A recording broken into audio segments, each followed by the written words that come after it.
Do you have an issue connecting your subwoofer with your vintage receiver? Many people do, but learning about the input and output jacks in each device will help you succeed with this project. Most modern subwoofers come with a built-in amplifier, but you can still find subs without amps. You may have a subwoofer and an old amplifier that you want to connect to a speaker. Can they work together? Yes. You can learn how to connect a subwoofer to an old amplifier with results. Basically, with that old amp that you own, you can connect to your sub and speaker systems using the RCA jack outputs or speaker outputs. The port you use will depend on the subwoofer and amp you are connecting. One thing is worthy of note about vintage receivers. They don't have equalizers that help them balance out the gain on the subwoofer. So, if you raise the sound of the receiver, the subwoofer will be affected. It will cause the bass sound to become louder than what it should be, and that will be quite unpleasant. So, you need to be careful with this connection. Here, you'll learn how to run various vintage amps to subs. What's the general way to connect an amplifier and a subwoofer? Passive subwoofers require external amplifiers to relate with an input and output system. For your receiver to bridge the gap between the subwoofer and other systems, you'll require RCA cables to pass between the amplifier and the subwoofer, speakers, and speaker wires. This is if the receiver has the RCA jack.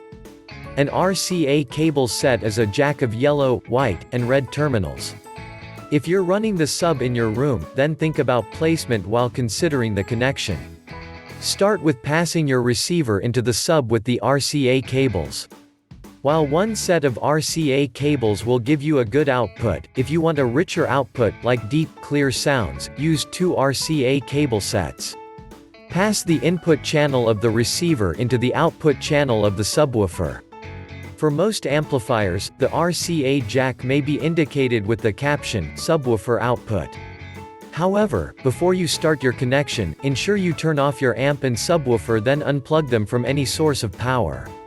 When those two are connected, run the receiver to the speakers. The speaker outputs of the amplifier are usually built in behind it. You'll have to run the speaker wires, which are bare at the ends, into each of the speaker outputs. Run the right output speaker wire into the right speaker and run the left output speaker wire into the left speaker. If you have receivers with defined negative and positive terminals, then run the positive and negative terminals of the speakers into the receiver. When you are done with the connection, plug the amp and sub back to their power source and switch them on. Connecting a vintage amplifier to a powered infinity sub. There are several ways that you can connect your vintage amplifier to a powered subwoofer. First, if your amplifier has 2 pre-outs, then you can pass RCA cables from those to the low-level input of your subwoofer. In this case, for passing the amplifying devices with pre-out, main in loops, you need a Y adapter that will serve as the RCA cable set, so that you will pass the double end between the pre-out and the subwoofer, while the second end runs into the main in of your device. If your amplifying device does not have pre-outs or main in, then use the speaker inputs channel. These will allow you to pass speaker wires between the subwoofer and the other device. At the same time, you can pass your subwoofer into the main speakers through the speakers out, also called high-level output. Connecting a subwoofer to a vintage amplifier without an out. Even without a subwoofer out, you can connect your vintage amplifier to your subwoofer using the preamp output. Just to buttress, if the receivers have output. Then get a pair of interconnects and pass them from the pre-out into the subwoofer. You may find the preamp output labeled as pre-out on some amplifiers. For subwoofers with only one RCA input, you need the Y adapter. It has a male RCA at one end while the second end has 2 female RCAs. If your amp lacks the preamp output, then you can run the connection as if your subwoofer is a normal speaker.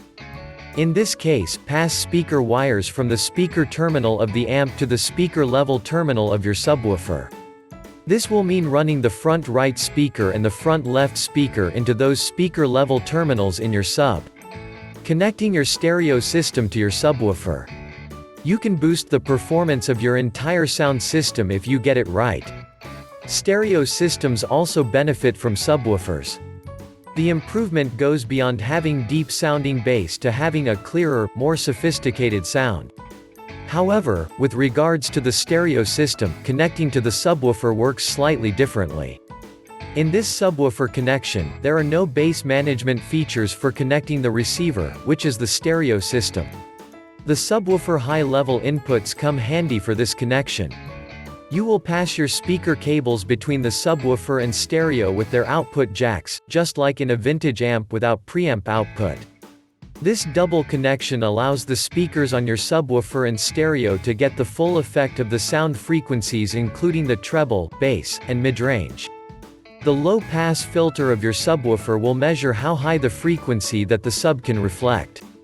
If the speaker drivers are up to 5 inches, the upper frequency will be within 80 Hz.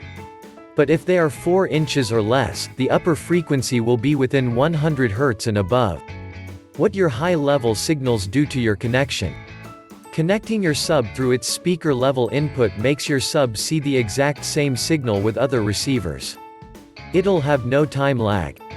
When you connect speaker output with the RCA jack out, you'll tend to get some lag as the sub doesn't exactly sync with the receiver in this connection. This difference may be minimal, but if you are familiar with sound output, you'll notice the difference. Even as a rookie, if you reconnect speaker output on your receiver with the speaker level on your sub, you'll be able to tell the difference.